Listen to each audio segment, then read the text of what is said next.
बिस्मिल्लाहिर्रहमानिर्रहीम। अस्सलाम वालेकुम नाज़रीन इकराम, मैं हूं मखदूम शाहबुद्दीन और आप देख रहे हैं मेरा फेसबुक और यूट्यूब चैनल। उम्मीद करता हूं आप सब लोग बखैर वाफियत होंगे और जहां भी होंगे अपने अहले खाना समेत खुश भी होंगे और महफूज भी। नाज़रीन इकराम, बड़ी आम तरीन अपडेट्स हैं आज 26 सितंबर 2024 जुमेरात के दिन की। चार बड़ी खबरें हैं जो आपके सामने रखनी है। हमारी आज की इस वीडियो का agenda number 1, Islamabad high court में आमद हुई है आईएसआई और एमआई के ब्रिगेडियर्स की, और वो इस्लामाबाद हाई कोर्ट जहां से लगातार कुछ ऐसे फैसले, कुछ ऐसी ऑब्जर्वेशंस, कुछ ऐसे रिमार्क्स पास हो रहे हैं जो पाकिस्तान की मुक्तदरा के लिए एक बहुत बड़ा चैलेंज है। तो आज जो तलब किया गया है, ये मामला क्या है, ये भी आपके सामने रखेंगे। इसके साथ साथ दूसरी बड़ी अपडेट है, इमरान खान और बुशरा बीबी के केस के हवाले से अहम पेशरफ्त हुई है। साथ ही साथ इलेक्शन कमीशन जो है उसने जब देखा है कि अब सुप्रीम कोर्ट ऑफ पाकिस्तान में फील्डिंग लग चुकी है, तो एक मरतबा फिर इलेक्शन कमीशन सुप्रीम कोर्ट पहुंचा है। काजी की अदालत में इस वक्त एक बहुत बड़ा केस रख दिया गया है और इलेक्शन कमीशन एक नई वारदात डालने की तैयारी कर रहा है। साथ ही साथ पिंडी जलसे के हवाले से इमरान खान का नया हुक्मनामा जारी हुआ है और यूं लग रहा है कि अब मुकम्मल तौर पे दमादम मस्त कलंदर की तैयारी शुरू कर दी है और किसी भी तरह से पीटीआई अब पीछे नहीं हटेगी। अली अमीन गंडापुर जो कि डटे हुए हैं, लेकिन उन्हें भी थोड़ी बहुत डांट पड़ी है इमरान खान साहब से, किस वजह से ये भी आपके सामने रखते हैं। अगर अभी तक आपने इस वीडियो को लाइक नहीं किया तो लाइक जरूर कर दें, क्योंकि फायरवॉल आ चुकी है। फायरवॉल के असरात आपके लाइक्स और कॉमेंट्स के जरिए जाहिर हो सकते हैं। सबसे पहले तो नाज़रीन इकराम, आज से कुछ हफ्ते पहले एक खबर आई थी कि नवाज शरीफ साहब बैरून मुल्क जाना चाहते हैं, लेकिन फिर मुक्तदरा की तरफ से इजाजत नहीं मिली और अब एक मरतबा फिर नवाज शरीफ साहब जो हैं वो अक्टूबर के पहले हफ्ते में लंदन जाने की इस वक्त कोशिश में लगे हुए हैं और उनका इम्कान जाहिर किया जा रहा है। और 5 से 7 अक्टूबर तक लंदन में नवाज शरीफ साहब जो हैं वो चेकअप के लिए जाएंगे। उनका प्लान ये है कि लंदन में कुछ रोज़ रहने के बाद अमेरिका जाएंगे और वतन वापसी की जो तारीख है उसकी तस्दीक तो नहीं हो पा रही, लेकिन इस वक्त मैं आपको सिर्फ इतना बता सकता हूं, ये इन्फॉर्म कर सकता हूं कि नवाज शरीफ साहब को शायद अभी भी ना जाने दिया जाए, क्योंकि मुक्तदरा को ये पता है कि नवाज शरीफ साहब बाहर जाके एंटी एस्टैब्लिशमेंट भी हो सकते हैं और अगर काजी को एक्सटेंशन ना मिली तो फिर नवाज शरीफ साहब की वापसी का प्लान जो है वो पक्का पक्का प्रोग्राम बढ़ सकता है, क्योंकि नवाज शरीफ साहब किसी भी किस्म का रिस्क नहीं लेना चाहते। नवाज शरीफ साहब को कहीं ना कहीं उनके ग्रुप के लोगों को जब आप बात करें ऑफ द रिकॉर्ड तो वो ये बात करते हैं कि जी नवाज शरीफ साहब को ये बात समझ आ चुकी है कि एस्टैब्लिशमेंट ने आज नहीं तो कल रगड़ा तो लगाना है, क्योंकि ऑब्वियसली कोई कांस्टेंट पॉलिसी तो है नहीं। तो नवाज शरीफ साहब को लगता है कि जब तक काजी है तब तक कुछ रगड़ा जो है वो कम ही होगा और काजी साहब बहुत हद तक चीज़ें जो हैं उन्हें मैनेज कर लेंगे, नवाज शरीफ साहब के लिए भी और नून लीग के लिए भी। तो ये बेसिकली नवाज शरीफ साहब की शायद वापसी ना हो सके, लेकिन अब डेट्स जो हैं वो आ चुकी हैं, मैंने कहा आपके सामने रख दें। अच्छा, वहीं दूसरी जानिब इमरान खान साहब जो हैं उन्होंने बहुत वाजे कर दिया हुआ है रावलपिंडी जलसे के हवाले से, और अली अमीन गंडापुर को भी इमरान खान साहब ने एक जानिब तो ऑब्वियसली उन्होंने तारीफ भी की कि ठीक है पहुंचे जिस तरह से भी लाहौर जैसे तैसे, लेकिन टाइम पर क्यों नहीं पहुंचे ये सवाल जरूर हुआ है। और इमरान खान साहब ने अब ये कह दिया कि अब कोई हीला बहाना नहीं चलेगा, रोड्स बंद है तो भाई 4 घंटे पहले निकलो। वो भाई कहीं पे रोड के अंदर मसला हो, आपने टाइम पे पहुंचना हो, आपको पहले से पता हो कि अगलों ने क्या करना है, तो आप थोड़ा सा पहले ही निकलते हैं। अभी भी आपको पता हो कि आपके भाई आपने दफ्तर जाना है, आपके घर के रास्ते में रोड जो है वो टूटी हुई है, अंडर कंस्ट्रक्शन है, आप 10 मिनट पहले निकल जाएंगे। तो इमरान खान साहब ने वाजे तौर पर हुक्म दिया है कि पूरी लीडरशिप पिंडी जलसा गाह पहुंचना टारगेट नहीं है, पिंडी जलसा गाह लाजमी और वक्त पर पहुंचना, पूरे टाइम पर पहुंचना टारगेट है, क्योंकि ये अब ये जो टाइम मुकम्मल होने पे और जलसा अब लेट चल नहीं सकता क्योंकि अब उसमें भी सख्ती की जा रही है। तो ये बहाना कम से कम ना रहे कि लाइट्स बंद करवा दी जाए, बिजली बंद करवा दी जाए, माइक बंद करवा दिया जाए, स्टेज उखाड़ दिया जाए। तो इस सब के अंदर अगर अदालतों से रुजू करके इजाजत मिली जाती है तो टाइमली पहुंचे ताकि वहां पर खड़े होकर तकरीर भी कर सकें।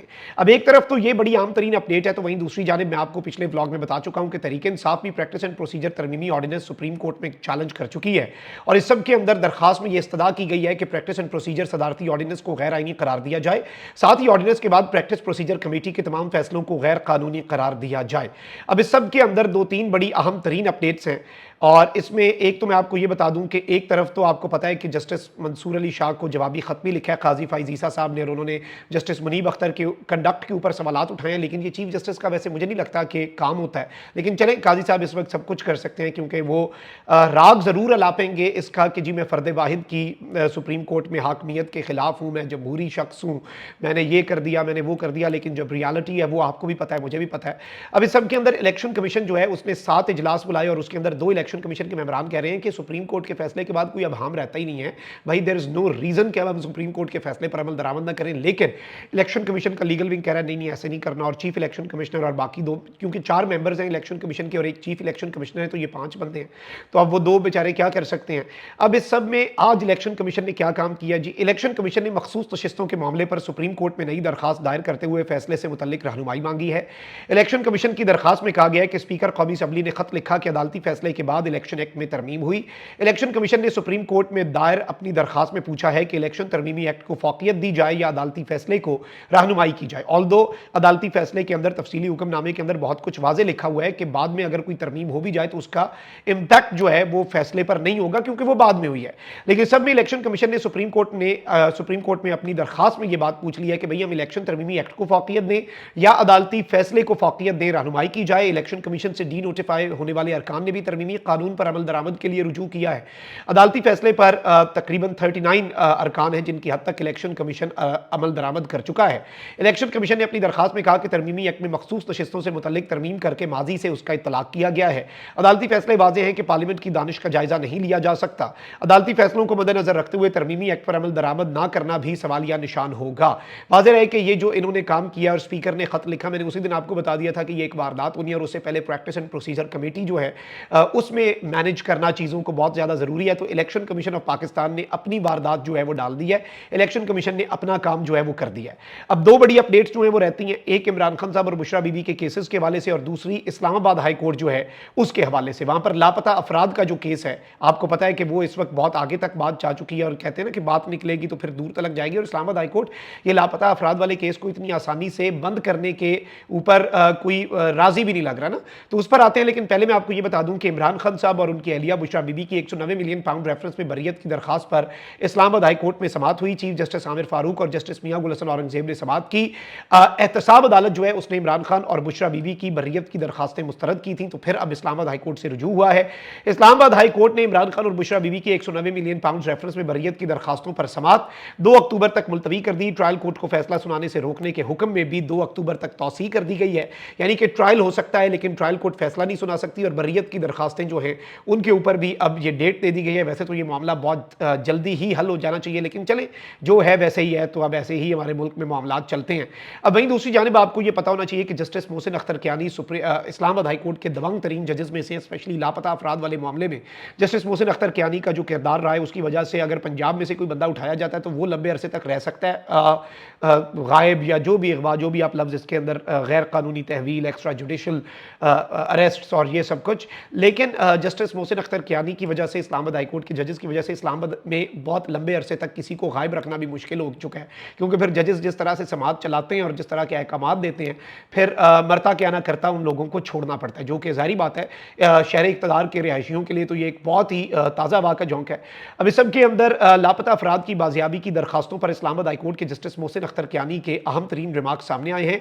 गुमशुदा अफराद बाजियाबी कमीशन जो है उसके ऊपर जस्टिस मोहसिन अख्तर कियानी साहब जो है उन्होंने सख्त तरीन आप कह सकते हैं कि बरहमी का इजहार किया है। और इस सब के अंदर जस्टिस मोहसिन अख्तर कियानी जो है उन्होंने कुछ बातें कही हैं। मुझे जबरी गुमशुदा अफराद बाजियाबी कमीशन से संगीन इख्तलाफात हैं। कमीशन मेंबरान के पास सुप्रीम कोर्ट के हाजिर जज के इख्तियारात हैं, लेकिन वो कार्रवाई करने को तैयार नहीं है। ऐसे कमीशन की कोई ज़रूरत नहीं जिससे मसाइल मजीद बढ़ जाएं। हमारे पास कमीशन की तश्कील के खिलाफ दरखास्त आई है, उस पर हम ऑर्डर करेंगे। मुझे कमीशन की रिपोर्ट पढ़कर शर्म आती है। मैंने रिपोर्ट्स पढ़ी, सख्त तकलीफ हुई कि कमीशन जबरी गुमशुदगी करार देता है लेकिन प्रोडक्शन ऑर्डर्स पर अमल दरामद नहीं करवाता। जस्टिस मोहसिन अख्तर कियानी साहब ने आज ये जो लापता अफराद वाला कमीशन है इसके ऊपर मुकम्मल तौर पर आज जो एक स्ट्राइक की है, आप उसका अंदाजा भी नहीं कर सकते। और इस सब के अंदर जस्टिस मोहसिन अख्तर कियानी साहब जो हैं उनके हवाले से मैं आपको ये बता दूं कि लापता अफराद की बाजियाबी से मुतल्लिक केस की समाअत जब शुरू हुई तो अदालत ने ISI जो कि पाकिस्तान की प्रीमियर इंटेलिजेंस एजेंसी है, इंटर सर्विसेज इंटेलिजेंस, साथ ही MI जो कि एक बहुत इंपॉर्टेंट एजेंसी है, मिलिट्री इंटेलिजेंस, इनके ब्रिगेडियर्स और IB के डायरेक्टर पर मुश्तमिल 3 रुकनी कमेटी को इन कैमरा ब्रीफिंग के लिए तलब कर लिया है। यानी कि इन्हें बाज़ाब्ता तौर पर बुला लिया गया है और इन्हें अब तलब करके ऑब्वियसली इनसे सवालात पूछे जाएंगे उसी हिसाब से, और इनसे चीज़ें जो हैं वो मजीद इस्लामाबाद हाई कोर्ट के जस्टिस मोहसिन अख्तर कियानी साहब जो है वो पूछेंगे। और इसमें मैं आपको ये भी बता दूं कि जस्टिस मोहसिन अख्तर कियानी ने जो सख्त तरीन रिमार्क्स है उसमें कहा कि मैं जो ऑर्डर करूंगा उस पर अमल दरामद होगा, अगर नहीं होगा तो मैं इस अदालत में बैठने के काबिल नहीं रहूंगा, दूसरा कोई रास्ता नहीं होगा। अब इस सब के अंदर जस्टिस मोहसिन अख्तर कियानी ने कहा कि जी हम ऑर्डर कर रहे हैं कि तमाम अफराद जिनको गुमशुदा अफराद बाजियाबी कमीशन जो जबरी गुमशुदा डिक्लेयर कर चुका है, हुकूमती पॉलिसी के तहत उन सब के लिए 50 लाख रुपए के चेक आइंदा समाअत पर लेकर आए। जस्टिस मोहसिन अख्तर कियानी जो है उन्होंने एडिशनल अटॉर्नी जनरल की हुकूमती पॉलिसी के तस्करे पर ये रिमार्क्स दिए। फिर इस सब के अंदर अदादो शुमार के मुताबिक अटॉर्नी जनरल जो एडिशनल अटॉर्नी जनरल उन्होंने कहा कि आदादोशुमार के मुताबिक जबरी गुमशुदा अफराद बाजियाबी कमीशन में 80% गुमशुदा अफराद के केसेस हल हो चुके।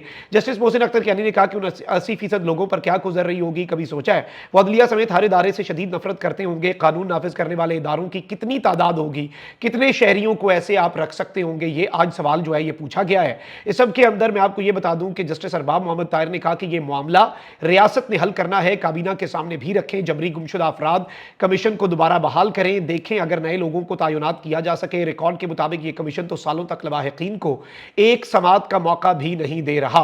अब इस्लामाबाद हाई कोर्ट के लार्जर बेंच ने जबरी गुमशुदा अफराद का मामला विफाकी काबीना जो है उसके सामने रखने का हुक्म दिया है। इसके साथ ही साथ मैं आपको यह बता दूं कि जस्टिस मोहसिन अख्तर कियानी ने मजीद कहा कि आपको सिविल अदालतों पर एतमाद नहीं या उनसे इख्तलाफ है तो पार्लियामेंट से मिलिट्री कोर्ट्स बनवा लें। पार्लियामेंट के पास इख्तियार है। पिछले 10 सालों में जितना इलाज हुआ मर्ज बढ़ गया, इसका मतलब है तरीका इलाज दुरुस्त नहीं। गुमशुदा अफराद अब एक हकीकत बन चुके हैं और इस मामले को मंतकी अंजाम तक पहुंचाना बहुत ज्यादा जरूरी है। और इस सब के अंदर जस्टिस मोहसिन अख्तर कियानी के एडिशनल अटॉर्नी जनरल के दायरा इख्तियार का एतराज उठाने पर रिमार्क्स ये आए कि कानून हमेशा दायरा इख्तियार के तहत चलेगा, लेकिन जो अगवा करते हैं उनके लिए कोई दायरा इख्तियार नहीं। ये अजीब है। एडिशनल अटॉर्नी जनरल ने कहा ना कि आपका दायरा इख्तियार बहुत सी चीजों में नहीं है, तो उन्होंने कहा तुसी बंदे चुक लो, थोड़ा दायरा इख्तियार है और हम उनके लिए कुछ करें तो वो नहीं है। अब इस सब के अंदर जस्टिस मोहसिन अख्तर कियानी की सरबराही में जबरी गुमशुदा अफराद की बाजियाबी के मुकदमात पर बने लार्जर बेंच ने ISI और MI के ब्रिगेडियर्स और IB के डायरेक्टर पर मुश्तमिल 3 रुकनी कमेटी को तमाम केसेस पर अलग अलग इन कैमरा ब्रीफिंग के लिए तलब कर लिया है, यानी कि हर केस पर वो अलग अलग से आकर ब्रीफिंग देंगे। And this is something very big, this is something very huge. Comment section में राय का इजहार जरूर करें। अपना बहुत ख्याल रखें। अल्लाह निगमान। पाकिस्तान जिंदाबाद।